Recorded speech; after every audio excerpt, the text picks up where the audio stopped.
kabaruji e demgal pular e radio Jawol Sare. Musidɓe tedduɓe heten ko radio Jawol Sare on calminama to gonɗen no gonirɗon kala joni meftande men e kabaruji jamma hande jatanen koye dendi Ama Touré.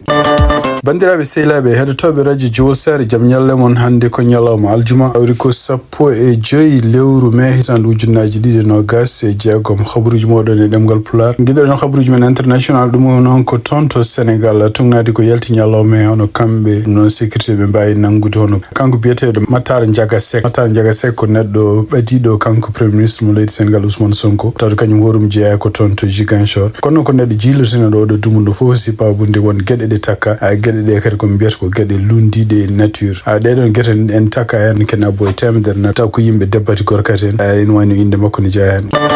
ha hande habaruji men international ko fate nanggol makko kanko Ndiaga Seck tugnade hande Sénégal ko win makko wonno ko ƴeftude avion faade toon to Makka ko sibabu konngol kanko enquêtenoɗo jeeyaɗo e mabɓe biyeteɗo Ahmadou Lamine Dia e oɗon kañum horum ne ko haalde enquêteur uji wi wonde ko hoore mum jokkodirino e kanko Ndiaga Seck ɗum noon ko wondu dabbatingora kanko Ahmadou Lamine Dia ɗen wayno o wawi hokkude police ji aussi photoji kanko kamɓe ɗiɗo ɓe gondi ndende ɗum ɗo wonde kanko hoore makko wonno ko caggal leydi sibabunde ɗeɗo gueɗe sibabunde kadi kamɓe fof ɓe takkaɓe wonde ɓe mbaɗi gueɗe ɗi gan kadi nefniɗe gueɗe kadi jaɓɓude haqqi innamade taydene raaɓa yimɓe woɗɓe ko ñawwiten sida woni oɗo sadio ɓe mbaɗi avis de recherche makko Ndiaga Seck donc ene wayno oɗo sadio no mona nangamon Linguére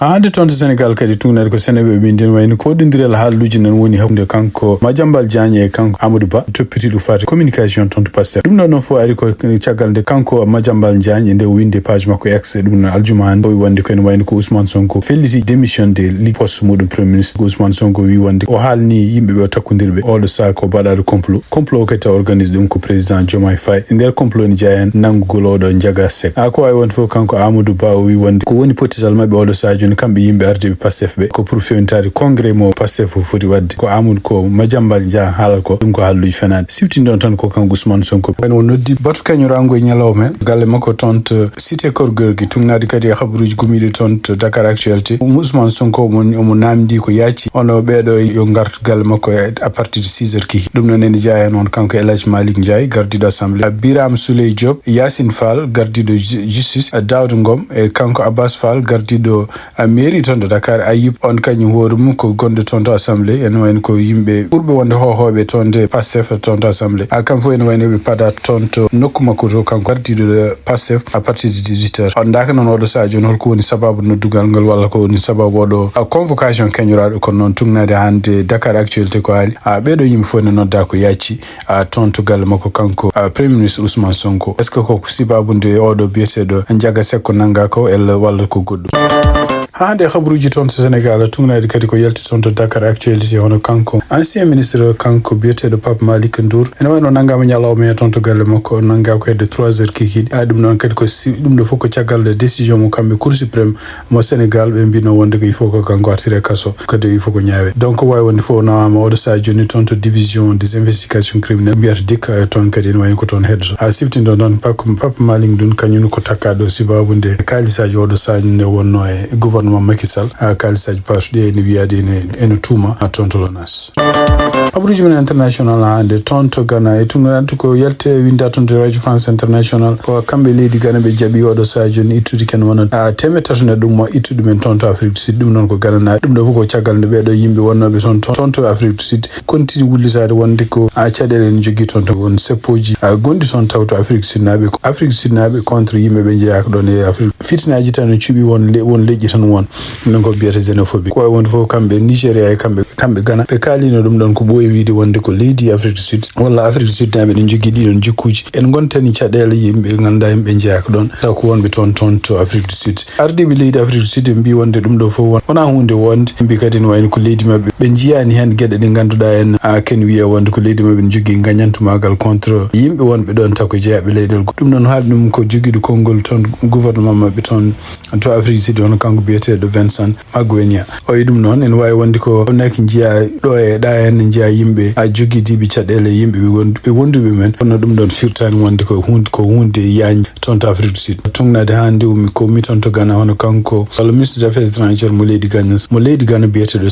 Samuel Okud Seto e nder ko haali o wi wonde ko ene wayno ko ñande talata ɓennuɗo de hono kanko président mo leydi Ghana John Dramani Mahama ene wayno kañum woru yamiri wonɓe toon taw Ghana naɓe won toon to Afrique du Sud noɓe gartira toon to Ghana. Ujman International hande toon to Uganda tungnadi kadi ko winda to Radio France International hono kanko Yoweri Museveni ene wayno ko wawi kadi wonde darade kadi omo wonde pour ardade leydi Uganda ɗum ɗon ngol ɗo wonata lawol makko jeeɗiɓol mandat jeeɗiɓoji omo jogo mandat pour ardade leydi Uganda mandat fof ko duuɓi 5 duuɓi 40 nde o ardi leydi Uganda ene wayno ko kanko Yoweri Museveni yimɓe wonduɓe makko fof ye jaaɓe gouvernement walla hayɓe jeaka e gouvernement en gandi oɗo saha joni gadi ko puɗɗi ɗum nayi wudo natti wawde ɓandu makko natti wawde ɗum kadi haqqilo natti wawde ko wawi wonde fof ene wayno ko ene huula wonde ko kanko Yoweri Museveni o yiɗi lumtinde ɗon ko hono ɓiyi chef d'état major toon to Uganda hono kanko biyeteɗo Muhoozi Kainerugaba ko wawi wonde fof ene wayno ko lumtinde oɗo kadi ɗum ɗon tungnade hande sarɗiyankoɓe walla yimɓe haraleɓe ko fate luwaji toon to Uganda wi ko alay sago toon to assemblée kamɓe ɓe jaaha ɓe vote ɗum ɗon pour so tawi on no foti lomtade walla so tawi ɗum on fotani lomtade so ɗum waɗama donc Museveni enani victoire muɗum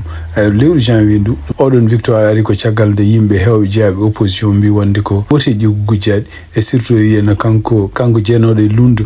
jinnoɗo hebde laamu hono kanko biyeteɗo Bobi Wine oɗo saha joni dogɗo jaltu leydi wayno kañum hoore wi ko woteji wona ko wawi wonde fof kanko Yoweri Museveni ñande talata ɓennuɗo ñanden kadi o wondi pour ardade leydi kadi ɗo e duuɓi 5 ɗon ɗo yarata duuɓi 61 kabaruji e ɗemgal Pulaar e radio Jawol Sare. Habruji men international cakkitoɗen ko fati Iran tungnade kadi konngudi kanko Donald Trump haali wi wonde ko États-Unis wona Iran kañum jogui oɗo saha joni contrôle toon to cirtol biyetengol Hormuz ngol ɗum noon ko kanko Donald Trump o haali ɗum hande aljuma koye donc ene wayno ko kala koɓe joguino doole ɗi joguino kamɓe dadiɓe wonɓe toon to Iran ene wayno ko kamɓe États-Unis ɓe mumti ɗum foof kanko ministére toppitiɗo ko fati affaire étrangère mo Iran Abbas Argachi aljuma oɗo ene wi wonde ko hono leydi Iran wawa hoolade Amérique naaɓe ina ha hande nen continue ha hande respectude cessez-le-feu gonnoɗo hakkude mabɓe kamɓe États-Unis e kamɓe Iran ɗum ɗo fof pour rokkude chance wonde kaldigal diplomatique mbawi wonde ministére toppitiɗo ko fati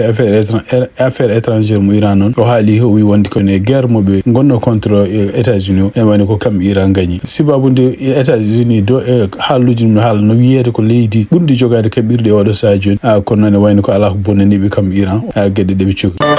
habruji men hande toon to États-Unis tungnade kadi kanko Donald Trump ko wi wonde ene wayno ɗum ɗo kadi ko haaluji kanko Marco Rubio haalin ɗum o wi wonde ko kamɓe États-Unis ɓe cohlani Chine yo walluɓe ko fati Iran ɗum noon kanko Donald Trump o haaldi ɗum koye Fox News o haaldi kadi ko biyeteɗo Brett Baer wi wonde ko ene wayno ko kamɓe États-Unis ɓe cohlani Chine pour wawde réglude probléme moɓe jogui e Iran ɗum ɗo fof noon ari ko caggal nde kanko Donald nde o yilli toon to Chine o joddi kadi Xi Jinping président Xi Jinping kañum hoore mum kanko Xi Jinping kanko hoore makko o rokki volontairement wawi wallude ndeɗo hoore won toon kanko Marco Rubio kadi ene wayno o haalino ɗiɗon haalluji nder entretien mo wadde CBS wiide wonde ko kamɓe États-Unis ɓe cohlani ballal ummade toon to Chine e kadi ene wayno ko kamɓe États-Unis maɓe continue langage moɓe joguino toujours ko fate Taiwan foti jogade hoore mum ko indépendant ɗum ɗo maɓe continue ɗum gardiɗo leydi pindi Xi Jinping e nder konngudi ɗi o haalde kadi e jeynenkoɓe kadi e yeeso Donald Trump o wi wonde ko so tawi Amérique ni ɗi andude hollo doole mum jogui walla hol mbawka kaɓe jogui ene wayno ko foti yonnanno hoore mum hakkude maɓe kamɓe Chine e Taiwan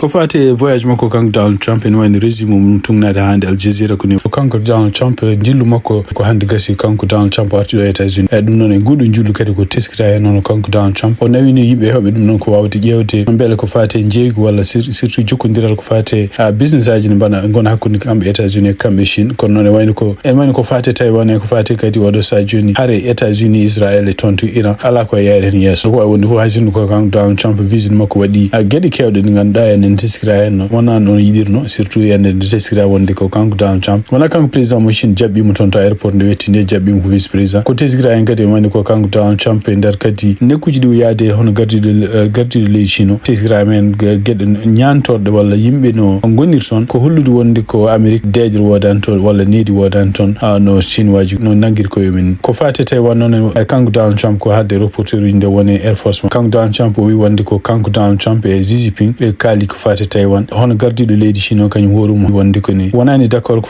pour Taiwan jogo indépendance hoore muɗum ɗum noon kadi ko wi wonde ko Taiwan ko kamɓe jeeyi kanko Donald Trump wi wonde ko mi heɗimo kono mi haalani hay commentaire waɗani hay commentaire goto mi wiyanimo mi wiyanimo ala ko fati Taiwan kono ne wayno ko nde ɓe goni toon nde ɓe pottidoyno kanko Xi Jinping haali o wi wonde ko Taiwan ko caɗele mawɗe gonɗe hakkude relation ngaji kamɓe Chine e États-Unis o wi donc so tawi ɗeɗon caɗele ɗe toppitaka no ɗe poti toppitorede ko hawnaki ɗeɗo leyɗele ɗiɗi ma pelɓutir e ɗum no kadi so pelɓodiri ko pelɓutiral jogorgal wonde pelɓutiral bongal bonnowal kadi hakkude jokkodiral gongal hakkude États-Unis e kamɓe Chine ɗum ɗo fof noon ko ɗum woni donc résumé ko wawi wonde fof ene woni ko kanko Donald Trump tumnade kadi ko haali ɓe mbi wonde ko ene wayno ɓe mbawi dañde jokkodiri kewɗe fati commerce ko kamɓe Chine ɓe jaaɓi oni sodde ken wona temeɗɗe ɗiɗi taw ko avion ngaji ɗi ganduɗa Boeing mo compagnie mo Amérique fewnata e tumnade hande kadi koɓe kaali ɓe mbi wonde ko Chine kadi jaaɓi ɗo e yeeso kadi ma fuɗɗo sodde pétrole gommotoɗo États-Unis e kadi e gueɗe ɗe ganduɗa demeteɗe gadde États-Unis kono ɗum ɗo fof ko hunde nde ganduɗa toon to banggue Chine ala fof ko haala hen Chine kañum hoorimi ne jogui rentade no fewi ala fof ko haali fate rapport aji oɗo visite mo kanko Donald Trump wonno toon to Chine fof wonde fof oɗo saha joni e nandiral mabɓe haade mabɓe surtout kanko Donald Trump ne wayno o bismima hono gardiɗo leydi Chine yo ar yo visite États-Unis ɗum noon koye lewru septembre hitan ujunnaji ɗiɗi nogas jeegom toon to Washington hande en woni ko kamɓe Cour suprême kadi oɗo ñalawma aljuma hande ɓe diwtiɓe walla ɓe calima noddago walla ɗaɓɓare nde kamɓe démocrate ɓe mbanno pour Cour suprême ɓe diwsa Cour suprême gonɗo toon to Virginia wote bannoɗo toon to Virginia pour kudde majorité e kamɓe démocrate en ɗum noon e wayno ko kamɓe Cour suprême ɓe mbi wonde ko ɗum noon e wayno ko kamɓe Cour suprême ala basɗo dakkodirde o décision wonde ko kala Cour suprême gonɗo toon to Virginia ko wonno e ñawore muɗum ko ene wayno ɓe goppiri noon ko wawi wonde fof ene wayno ko kamɓe démocrate oɗo saha joni ɓeɗen continue ƴewde holno ɓe mbawata habrade républicain ko haalse oɗo saha joni ko ƴewde kamɓene toon to New York baadi gondi toon pour ittude kala minorité gonɗo toon tago républicain donc caggal New York ɗumnade hande comité démocrate en ko haalata ɓe wani maɓe ƴeew kadi ko Illinois e ko fate toon kadi to Michigan habaruji men États-Unis cakkitoɗen ko toon to Colorado hono kanko gouverneur mo Colorado ko démocrate fedditi ƴeftude décision wiide mo woppu hono kanko oɗo biyeteɗo Tina Pires noon ko kañum hoɗum ardino en noon e nokkuji votirteɗi ko e nder hitande ujunnaji ɗiɗi e nogas woteji bonnoɗi hono kanko Donald Trump hakkude makko e Joe Biden wiya wonde ko Joe Biden gañi mom ene wayno ko ɗiɗon woteji kanko oɗo Tina ene wayno ko kanko o yamiri e yimɓe ɓe ganduɗa sipportude Donald Trump nadde nokkuji ɗiɗon e memde machine aji votirteɗi ɗum waɗi o soka ɗum noon tugnade hande ko kanko gouverneur ko décide et surtout administration Donald Trump waɗe makko pression no fewi pour yo yaafo oɗo itta ɗum e kasuji état ɗi woni toon to Colorado ɗi e caggal kadi nde kamɓe kadi tribunal uji goɗɗi ɗi ganduɗa ɗeɓe cali wonde kaso pawaɗe makko kono no jamirino wonde ko ñaworde nde waɗanode makko hitande ujunnaji ɗiɗi nogas nayyi ñaworde nde no foti ñawtede ɗum noon ko fawa duuɓi jeenayyi ɗi fawaɗi no foti ƴewtede saabu ene wayno ko ñaawo oɗon saaha wattani ko fonno hadde duuɓi ɗi hewde sibabu no jogui kanko hoore makko droit haalde ko woni haqqille makko ɗum noon hay sinno ko hutorade ɗiɗon machine ko wawi wonde fof ene wayno oɗo saha joni à partir du 1er juin nden kanko hoore makko mo woni liberté provisoire mo woni parole tugnade hande décision gummi toon to gouverneur mo Colorado musidɓe tedduɓe tenkoɓe radio sar ko ɗo tonggui meftande men e jamma hande o en ñaguima joom jaam mo jaam woni junggo mum nde waɗante en jaam